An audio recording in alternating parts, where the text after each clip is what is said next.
a lot of our viewers don't follow this day to day. I want you to tell us the significance of that text. What does it imply to you? Well, remember, Stuart, that when Michael Horowitz, the Inspector General, did his investigation, he talked about the fact that one reporter had 13 different individuals at the FBI who were feeding them information. So there was certainly a leak strategy going on. The most troubling aspect of all this is that, if you remember Devin Nunes' memo about what they took to the FISA court, they cited media reports to buttress the dossier, which we know wasn't valid, wasn't corroborated, wasn't credible, but they used media reports to buttress the dossier.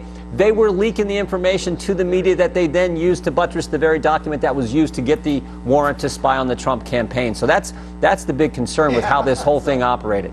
If there is a conspiracy to protect Hillary and undermine Trump, and I think there was, are there documents which would prove it and show it very clearly? And if so, where are those documents? We're still waiting to get all the documents from Rod Rosenstein of the Department of Justice. It's why we've pushed so hard. But never forget the basics. Bruce Ohr, a top Justice Department official, his wife worked for the firm hired by the Clintons to put together the dossier.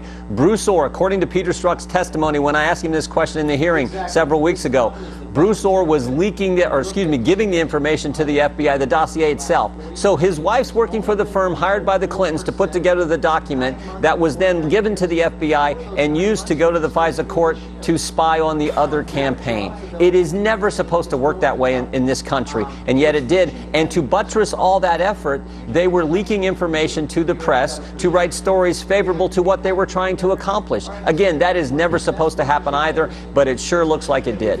Am I in a position to say there was a cabal inside the government that deliberately plotted to shield Hillary and undermine President Trump and candidate Trump? Is it a legitimate thing to say? Remember this. There was a cabal and they conspired?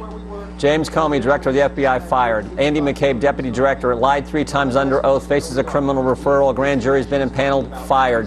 Jim Rubicki, chief of staff, left. Jim Baker, chief counsel at the FBI, demoted, then left. Lisa Page, FBI counsel, demoted, then left. Peter Strzok, deputy head of counterintelligence, demoted, then fired. These were the key people who ran the Clinton investigation and then launched and ran the Russia-Trump investigation before Robert Mueller took over. That all is fact. When have you ever seen that? So was there a key group of people running all this? Sure was, and they've all been fired or demoted from the FBI. It's just incredible to me that